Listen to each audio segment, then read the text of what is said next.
मी आपली सर्वप्रथम क्षमा मागतो की मी तुमच्या सोबत बसणार होतो सकाळी 9 वाजेपासून, पण काल तब्येत बरोबर नाही होती, खूप सारे वॉमिटिंग्स होत होते, तर मला जमलं नाही. पण सर्वप्रथम मी माझ्या टीमच्या सर्व सदस्यांना, विशेषकर असरार भाईंना, अमर भाईंना आणि कृती समितीचे सर्व सदस्य यांना धन्यवाद देतो की खूप रात्री उशिरापर्यंत हे स्टेज लावण्याचं काम सुरू होतं. रात्री 2-2:30 वाजता मला मेसेज आला होता की इथे गाद्या पाहिजे बसण्यासाठी, खूप म्हातारे लोक आहे. बोलण्याचा अर्थ हे आहे की जे हे लोक करणारे आहे, जे कृती समिती असू द्या किंवा माझ्या टीमचे सदस्य असू द्या, त्यांचा काहीही स्वतःचा स्वार्थ नाही आहे याच्यामध्ये. ते एक माणुसकीच्या दृष्टीने हे सगळं करत आहे. मागच्या 1.5 वर्षापासून जे लढाई आपण सुरू केली होती ते इथपर्यंत आलेली आहे. हे जेव्हा मी असरार भाईने मला हे पोस्टर पाठवले होते, 48 आपले पैकी जे लोक होते जे आज आपल्यामध्ये नाही आहे, तेही कुणाचा वडील असेल, कुणाचा नवरा असेल, बायको असेल, कुणाचा मुलगा असेल, मित्र असेल.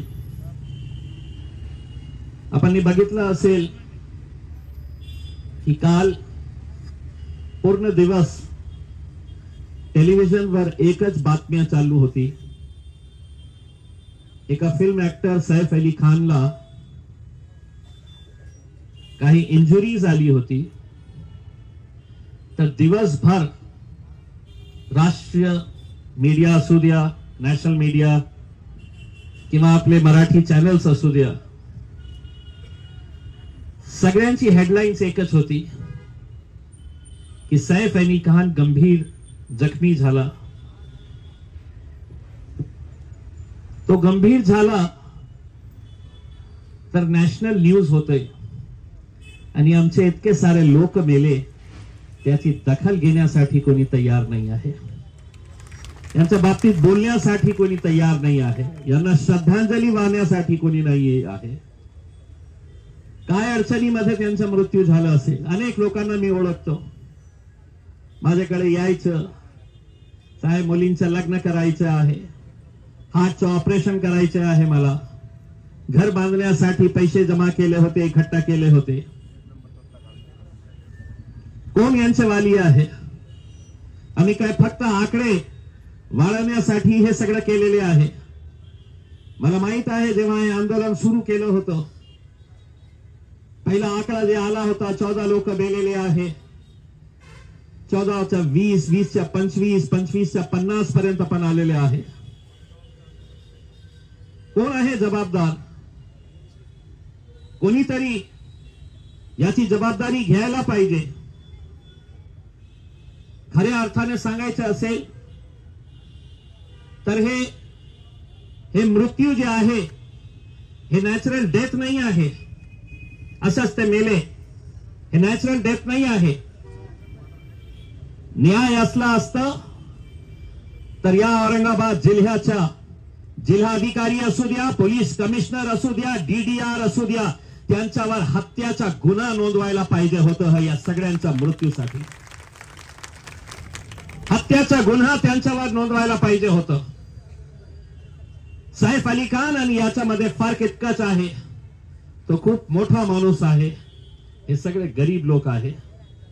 पण हे सगळ्यांनी आपल्या आयुष्याची कष्टाची कमाई इकट्ठा करून त्यांचा पाप एकच होता की सरकारने ज्याला लायसन्स दिले होतं की हे तू चाल पतसंस्था, त्याच्यामध्ये पैसे जमा केले आणि पळून गेला. ते आज इतके महिने उलटून सुद्धा ठीक आहे, काही लोकांना पैसे मिळण्यास सुरुवात झालेली आहे. 10,000, 15,000, 20,000 पर्यंत पैसे, 25,000 पर्यंत. आज अगर या कलेक्टर साहेबांनी, पोलीस कमिशनर साहेबांनी, डीडीआरनी, काळे साहेबांनी, संभाजी काकडे साहेब, संभाजी पवार, हे सगळ्या अधिकाऱ्यांनी आपल्या मनावर घेतलं असते तर जे कोट्यवधी रुपयांची प्रॉपर्टी लिलावासाठी आणण्यात आलेली आहे ते विकून ते पैसे तुम्हाला मिळाले असते. पण आपल्याला माहित आहे, एक आंदोलन आपण जेव्हा केलं होतं माझ्या ऑफिसमध्ये, हे प्रॉपर्टी विकायची नाही.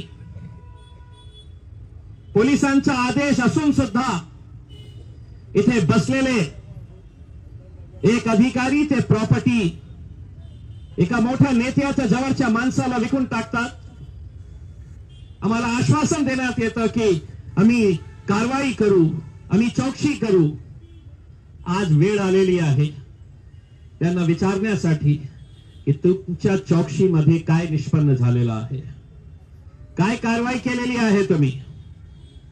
तुम्ही हे समजत असेल की हे सगळं गोरगरीब लोक आहे, किती चक्रा मारणार, किती लढाव करणार.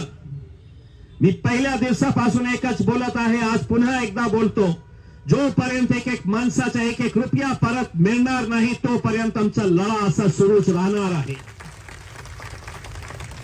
दररोज आम्हाला कुठे ना कुठे मुंबईमध्ये एक मोठा फ्रॉड झाला, हजारो कोटी रुपये घेऊन पळाला. बीड मध्ये काय आहे, लातूर मध्ये काय आहे, अहमदनगर मध्ये काय चाललेलं आहे. त्यांचे पैसे मिळाले नाही, पण कमीत कमी आदर्शची सुरुवात झालेली आहे. आणि प्रामाणिकपणे या लोकांनी काम केले असते ते आज आपल्याला हे वेळ आली नसती की आपण इथे बसून पैसे आमचे, हक्काचे पैसे, कष्टाचे पैसे, आणि आम्ही आमरण उपोषण करत आहे. याच्यापेक्षा दुर्दैव काय असणार आहे. आमच्या हक्काचे काही भीक मागत नाही, आम्ही काही त्यांच्याकडून काही फेवर मागत नाही. आमचे कष्टाचे पैसे द्यायला तुमच्याकडे पैसे नाही आहे. आणि फुकटाचे पैसे कसे वाटत आहे सरकार, कोणत्याही सरकार असू द्या, खऱ्या अर्थाने पहिले जे लोकांचे कष्टाचे पैसे होते ते परत करायला पाहिजे होते. नंतर तुम्हाला फुकटात कुणाला काय द्यायचे आहे हे तुम्ही ठरवा. पण यांचे पैसे ठेवायचे आणि दुसऱ्यांना फुकटात वाटायचे, हे कसली पॉलिसी, हे कसले नियम. फक्त हे गरीब आहे, किती फाईट करणार, काय करणार. आपण किती मोठे मोठे आंदोलन केले. जसा गज्जाभाऊने सांगितलं, किती केसेस आमच्यावर करण्यात आले. त्यांना असं वाटलं एक केस झाला तर हे दुसऱ्या केस साठी ते आंदोलन करणार नाही. आम्ही केलं, एक झाला, 2 झाले, 3 झाले. आता जेव्हा आम्ही आमरण उपोषणसाठी बसतो तर तुम्हाला कळतं की आपल्याला आज मीटिंग घ्यायची आहे का. तुमची जबाबदारी नाही आहे का, तुम्हाला माहित नाही आहे का हे सगळं करायला पाहिजे. कशाला तुम्हाला आमच्यावर हे वेळ आणायची आहे की नाही. तुम्ही बसा, मग आम्ही तुमच्या मुद्द्याच्या बाबतीत चर्चा करू. किती पत्र आम्ही पाठवलेले आहे.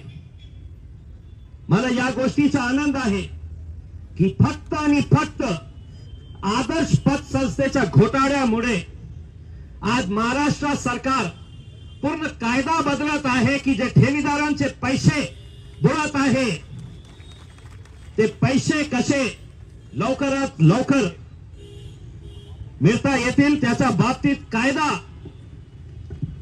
ते बदलू लागलेले आहे. आजच माझ्या हाती एक परिपत्रक महाराष्ट्र सरकारने जे काढलेलं आहे 12 डिसेंबरचा आहे. महाराष्ट्र ठेवीदारांच्या वित्तीय संस्थांमधील हित संबंधाचे संरक्षण अधिनियम विहित काल मर्यादेत करावयाच्या कारवाईबाबत टाइम बाउंड पत्र आला तर 1 महिन्यामध्ये हे करायचं. नोटिफिकेशन आलं तर 1 महिन्यामध्ये हे काय काय करायचं आहे. महाराष्ट्र सरकारने जेव्हा हे निर्णय घेतला ते फक्त आणि फक्त तुमच्यामुळे हे निर्णय घेण्यात आलेला आहे आणि त्याचा फायदा फक्त आदर्शला नाही होणार. त्याचा फायदा पूर्ण महाराष्ट्रामध्ये जे असे गोरगरीब लोकांचे कष्टाचे पैसे बुडालेले आहे त्यांना सगळ्यांना याचा फायदा मिळणार आहे. किती महिने झाले प्रॉपर्टी आहे, नोटिफिकेशन काढायचं, मग आदरणीय कलेक्टर साहेब हे पत्र पाठवते आपले कन्नडचे एसडीएम ला. एसडीएम साहेब पुन्हा कलेक्टर साहेबांना पत्र पाठवते आणि सांगते की माझ्याकडे खूप काम आहे, मी हे काम करू शकत नाही. मग आम्ही त्यांच्या मागे लागतो तर कलेक्टर साहेब पुन्हा एक पत्र पाठवतो, करा बाबा हे काम करा. किती महिने चालणार हे तुमचा पत्र व्यवहाराचा खेळ. आणि एसडीएम काम करत नसेल तर त्या खुर्चीवरून त्याला लाथ मारून खाली काढा. कलेक्टरचा आदेश नाही. आणि कलेक्टर साहेब तुमच्यामध्ये इतकी ताकद नाही आहे का? तुमच्यामध्ये कायद्याप्रमाणे त्याच्यावर ऍक्शन घेण्याची ताकद नाही आहे का की आम्हाला हे सांगण्याची वेळ येतं. आता सरकारने हे नियम केलेला आहे. याच परिपत्रकामध्ये सरकारने सांगितलेलं आहे जे अधिकारी काम करण्यात चुकवत असेल तर त्याच्यावर कडक कारवाई करा हे परिपत्रकामध्ये आलेलं आहे. आणलं सगळं. बहुतेक त्यांनी वाचलं नसेल तर त्यांना दाखवण्यासाठी एक प्रत आणलेली आहे. 12 तारखेचा आहे. 2 डिसेंबरला एक परिपत्रक आलं होतं, त्याच्यामध्ये सगळं हे होतं, डिटेल्स होतं. त्याच्यानंतर 12 डिसेंबरला हे परिपत्रक आलेलं आहे. आता परिपत्रक म्हणजे सरकारचा आदेश असतं आणि त्याचं पालन करणं सगळं जिल्हाधिकाऱ्यांच्या जबाबदारी असते. आता परिपत्रक तर आलेला आहे, त्याच्यावर त्यांनी काय काम केलेलं आहे, काय प्रोग्रेस झालेला आहे. आता जसं आमची बहीणनी सांगितलं की आज तुम्ही मीटिंग घेत आहे, त्याचा निकाल काय असणार, तुम्ही किती दिवस और देणार. आज आपण एकट्ठा इथे झालेलो आहोत तर त्यांना स्पष्टपणे विचारायचं आहे. आता दिवस सांगा. महिने गेले, वर्ष गेला, काही गेला, आता दिवस सांगा. या दिवसाला या आणि तुमचे पैसे घेऊन जा. खूप झालं. नाहीतर एक हिंदी में कहावत है, अगर घी सीधी उंगली से नहीं निकलता है तो उंगली टेढ़ी करनी पड़ती है. और गज्जू भाई जैसे अगर लोग हैं तो उंगली भी टेढ़ी करने की जरूरत नहीं रहती, घी का डब्बा ही फोड़ देते हैं.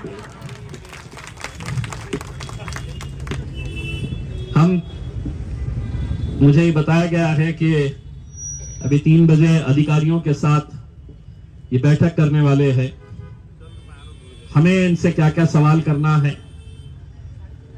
मुझे खुद इस बात का बड़ा अफसोस है कि आपको अपना पैसा वापस लेने के लिए यहां पर खाली पेट बैठना पड़ रहा है. आपकी तकलीफ क्या है, आपका दर्द क्या है, आपकी परेशानी क्या है, ये मैं अच्छी तरीके से समझ सकता हूं. लेकिन मैं आपको इतना भी यकीन दिलाना चाहता हूं जितना रास्ता हमने तय करके आए हैं, महाराष्ट्र की कोई पथ संस्था इतने आगे तक नहीं जा पाई। ठीक है, शुरुआत हुई है 25,000 तक, कल 50,000 की होगी, लाख की होगी, 2 लाख की होगी। मैं यहां पर हमारी बहनों के सर्टिफिकेट देख रहा था, कितने मेहनतों से ये पैसा इकट्ठा किया गया होगा। आप खुद सोचिए कि जब ये पैसा अचानक इनके हाथ से निकल गया होगा तो क्या इनकी हालत रही होगी। किसी ने कहा है कि ये जितने भी लोग आए हैं इसमें ठेवीदार नहीं है, तो मीडिया वालों से अपील करूंगा, ये सब ठेवीदार है मेरे भाई साहब, सिर्फ मैं अकेला हूं जो ठेवीदार नहीं हूं, वरना ये बाकी के पूरे ठेवीदार हैं जिन्हें अपना हक मांगने के लिए वो आए हैं। जरा इधर मेरे भाइयों की तरफ भी घुमाइए, ये भी आपको दिखा रहे हैं, ये भी आपको दिखा रहे हैं कि ये सब अपने हक का पैसा लेने के लिए आ रहे हैं। हम उम्मीद करते हैं कि कलेक्टर साहब की मीटिंग अगर हो जाए, उसके बाद उनका क्या फैसला है वो क्या हमें बताते हैं, और अगर उनका आश्वासन आधा अधूरा रहा तो हमारा आंदोलन बहुत मजबूत चलेगा। अब कच्चा पक्का कुछ चलेगा नहीं, जो भी है ठोस, जो भी है पूरा पक्का आश्वासन मिले। वरना अगर तुम ये समझ रहे हैं कि ये गरीब लोग हैं, ये कुछ कर नहीं सकते हैं, तो इन्हें याद दिला दूं कि डिविजनल कमिश्नर का ऑफिस के गेट को तोड़कर जाने की ताकत रखने वाले ये लोग हैं सभी। वो गेट को छलांग लगाकर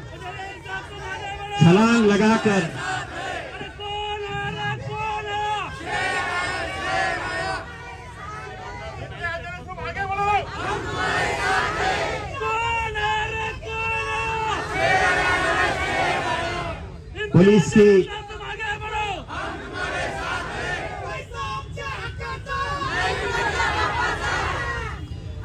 की लाठियां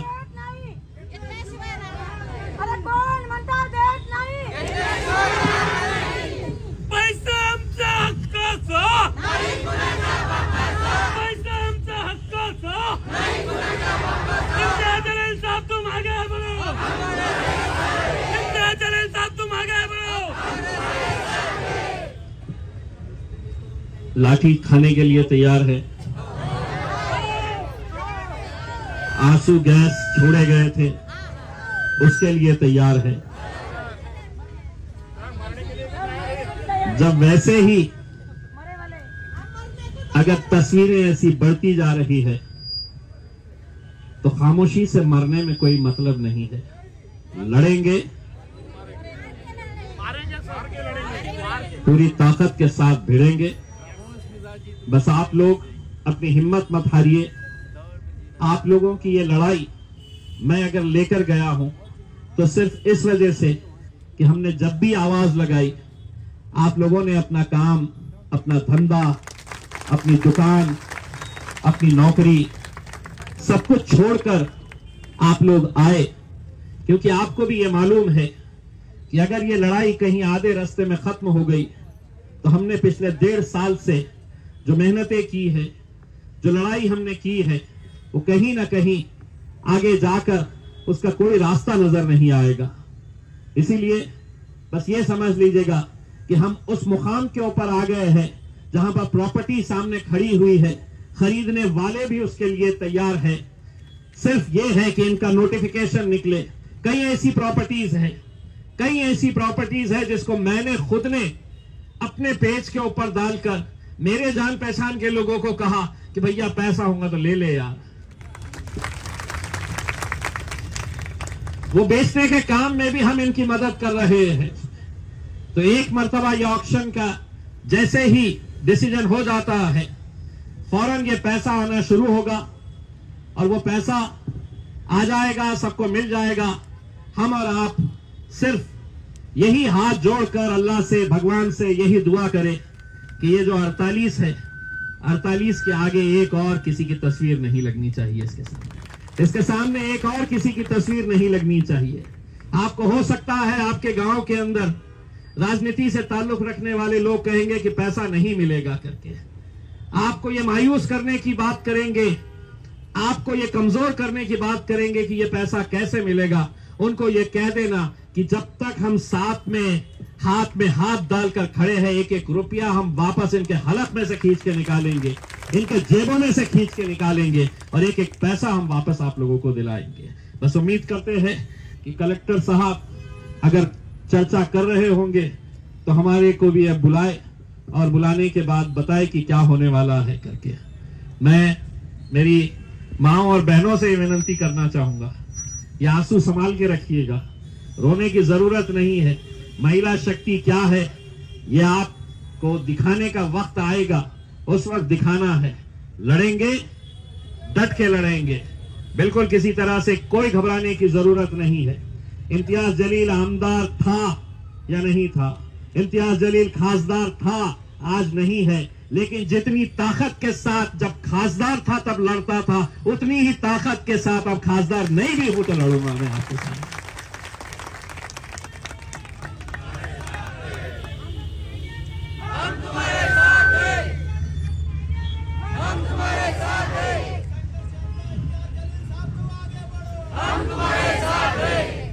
बस पहले ऐसा होता था कि मेरे साथ सिक्योरिटी रहती थी, वो पुलिस वालों को बता देते थे ये करने वाले हैं करके। अब सिक्योरिटी कुछ है ही नहीं।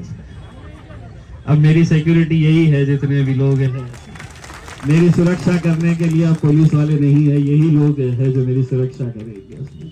तो बस आप लोग इंतजार करिएगा, हम भी आपके साथ बैठे हुए हैं और हम उम्मीद करते हैं कि आंदोलन बहुत ज्यादा लंबा ना चले, जल्द से जल्द इसके ऊपर कोई फैसला हो, क्योंकि बहुत सारे ऐसे बुजुर्ग लोग हैं, बूढ़े लोग हैं जिन्हें बीपी की शिकायत होती है, जिन्हें दवाइयां खाना होता है। तो ऐसी हालत के अंदर बैठना मुझे भी अच्छा नहीं लगता है। हम उम्मीद करते हैं कि मानुषकीच्या दृष्टीने, इंसानियत की नजर से अगर देखा जाए तो आज प्रशासन, पुलिस मिलके कुछ अच्छा फैसला करेंगे। बहुत बहुत धन्यवाद।